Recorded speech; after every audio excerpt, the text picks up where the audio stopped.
ವಿಧಾನ ಪರಿಷತ್ತಿಗೆ ನಡೆದಂಥ ನಿನ್ನೆಯ ಮತದಾನ ನಾನು ಮೊದಲೇ ಮಾಧ್ಯಮ ಸ್ನೇಹಿತರ ಮುಂದೆನೇ ಹೇಳಿದ್ದೆ. ಮನಿ ಪವರು, ಮಸಲ್ ಪವರು ಇದೆಲ್ಲ ಏನು ಹೇಳಿದ್ದೆ. ನಾನು ಚುನಾವಣೆ ಗೆಲ್ತೀವಿ ಅಂತಕ್ಕಂಥ ದೃಷ್ಟಿಯಿಂದ ಅಭ್ಯರ್ಥಿ ನಿಲ್ಲಿಸಿದ್ದಲ್ಲ. ನಾನು ಪಕ್ಷದ ವತಿಯಿಂದ ತೀರ್ಮಾನ ಮಾಡೋದಕ್ಕಿಂತ ಮುಂಚೆ ಈ ದಿನಾಂಕ ನಿಗದಿಯಾದ ಮೇಲೆ ಮನೆಯಲ್ಲೇ 2 ಸಭೆಗಳನ್ನು ಮಾಡಿದೆ. ಎಲ್ಲ ಶಾಸಕರನ್ನ ಎಕ್ಸೆಪ್ಟ್ ಒಬ್ಬರು ಈ ಜಿಲ್ಲೆಯವ್ರನ್ನ ಬಿಟ್ಟು, ಕೆಲವರು ಆಗಲೇ ಸುಮಾರು 1-1.5 ವರ್ಷದಿಂದನೇ ಕಾಲು ಹೊರಗಿಟ್ಬಿಟ್ಟವ್ರು. 2 ಕಾಲನ್ನು, 1 ಕಾಲಲ್ಲ 2 ಕಾಲು ಇಟ್ಕೊಂಡವ್ರೆ. ಅವ್ರಿಗೆ ಬೇಕಾದಂಥ ಸಂದರ್ಭದಲ್ಲಿ ಹೇಳಿಕೆಗಳು ಕೊಟ್ಕೊಂಡು ಬಂದಿದ್ದಾರೆ. ಅವರು ಹೇಳಿದ್ದಾರೆ ನನ್ನ ಸಂಪರ್ಕದಲ್ಲೇನು ಇರಲಿಲ್ಲ ಅಂತೇಳಿ. ನಾನು 2 ಸಭೆ ಮಾಡಿದ ಉದ್ದೇಶವೇ ನಮ್ಮ ಪಕ್ಷದ 18ರಲ್ಲಿ 17 ಮತಗಳನ್ನು ಉಳಿಸ್ಕೋಬೇಕು ಅಂತಕ್ಕಂಥ ದೃಷ್ಟಿಯಿಂದ. ಕೊನೆಗೆ ನಮ್ಮಲ್ಲೇ ಶಾಸಕರುಗಳು ಕೆಲವರು ಇಲ್ಲ ನಾವು ಯಾವುದೇ ಕಾರಣಕ್ಕೂ ಅಭ್ಯರ್ಥಿ ಹಾಕದೇ ಇದ್ದರೆ ರಾಂಗ್ ಮೆಸೇಜ್ ಹೋಗ್ತದೆ, ಸೋಲು ಗೆಲುವು ಚುನಾವಣೆಯಲ್ಲಿ ಇದ್ದಿದ್ದೆ, ಅಭ್ಯರ್ಥಿಯನ್ನು ನಿಲ್ಲಿಸಲೇಬೇಕು ಅಂತ ಹೇಳಿ ನಮ್ಮಲ್ಲಿ ಭಾಳ ಕೆಲವು ಶಾಸಕರು ಒತ್ತಾಯಗಳನ್ನು ಮಾಡಿದ್ರು. ನಾನು ಅವತ್ತು ಹೇಳಿದ್ದೆ, ನನಗೆ ಬೇಕಾಗಿರೋದು ನಮ್ಮ 17 ಜನ ನೀವೇನಿದ್ದೀವಿ ಅಂತ ಹೇಳ್ತೀರಿ, 17 ಮತಗಳು ಯಾವುದೇ ಕಾರಣಕ್ಕೂ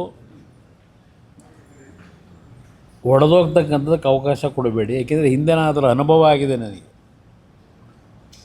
ಆ ಹಿನ್ನೆಲೆಯಲ್ಲೇ ಹೇಳಿದಾಗ ಇಲ್ಲ ನಮಗೆ ಪರೀಕ್ಷೆ ಮಾಡಬೇಕು, ನಿಜಕ್ಕೂ ಯಾರ್ಯಾರು ಯಾವ ರೀತಿ ಇದ್ದಾರೆ, ಈ ಪಕ್ಷದ ಬಗ್ಗೆ ಗೌರವ ಇಟ್ಟವರು ಯಾರಿದ್ದಾರೆ, ಹಿತಶತ್ರುಗಳು ಯಾರಿದ್ದಾರೆ, ಇದು ಪರೀಕ್ಷೆ ಆಗಬೇಕು ಅಂದರೆ ನೀವು ಅಭ್ಯರ್ಥಿ ಹಾಕಲೇಬೇಕು ಅಂತಕ್ಕಂಥದ್ದು ನನ್ನ ಮೇಲೆ ಒತ್ತಡ ತಂದಂಥದ್ದು. ಆ 2 ಸಭೆ ಮಾಡಿದಾಗ ಅದರ ಮೇಲೆ ತೀರ್ಮಾನ ಮಾಡೋದು ಅಭ್ಯರ್ಥಿ ನಿಲ್ಲಿಸಬೇಕು ಅಂತ ಹೇಳಿ. ಈ ಚುನಾವಣೆಯ ನೆನ್ನೆಯ ಫಲಿತಾಂಶ ಬಹುಶಃ ಒಂದು ನಮಗೆ ಇನ್ನೊಂದು ರೀತಿಯ ಅನುಭವವನ್ನು ಕೊಟ್ಟಿದೆ ಅನ್ನೋದು ನಾನು ಹೇಳ್ತೀನಿ. ಯಾರನ್ನೂ ದೂಷಣೆ ಮಾಡಲಿಕ್ಕೆ ಹೋಗಲ್ಲ. ಈಗ ಅತಿಯಾಗಿ ನಂಬಿಕೆ ಇಡ್ತಕ್ಕಂಥದ್ದು ಸೂಕ್ತ ಅಲ್ಲ ಅಂತಕ್ಕಂಥದ್ದು ಒಂದು ಸಂದೇಶ ಕೆಲವರು ಕೊಟ್ಟಿದ್ದಾರೆ. ನನ್ನ ಅತಿಯಾದ ನಂಬಿಕೆಯನ್ನು ಎಲ್ಲರ ಮೇಲೂ ಇಡ್ತೀನಿ, ಅದು ನಿಮ್ಮಲ್ಲಿ ಬಂದಿರತಕ್ಕಂಥ ಈ ಗುಣನ ಸ್ವಲ್ಪ ಬದಲಾವಣೆ ಮಾಡ್ಕೊಳ್ಳಿ ಅಂತಕ್ಕಂಥ ಸಂದೇಶ ನೆನ್ನೆಯ ಫಲಿತಾಂಶ ನನಗೆ ವೈಯಕ್ತಿಕವಾಗಿ ಕೊಟ್ಟಿದೆ. ಇಲ್ಲಿ ಯಾರನ್ನ ದೂಷಣೆ ಮಾಡಲಿಕ್ಕೂ ಹೋಗಲ್ಲ. ಈ ಫಲಿತಾಂಶದಿಂದ ಯಾವುದೇ ದೊಡ್ಡ ಮಟ್ಟದ ಬದಲಾವಣೆಯೂ ನಾವೇನು ತರಲಿಕ್ಕೇನಾಗೋದಿಲ್ಲ. ನಮಗೆ ನಿಜವಾದ ಒಂದು ಅಖಾಡ ಇರತಕ್ಕಂಥದ್ದು 28ರ ಚುನಾವಣೆ.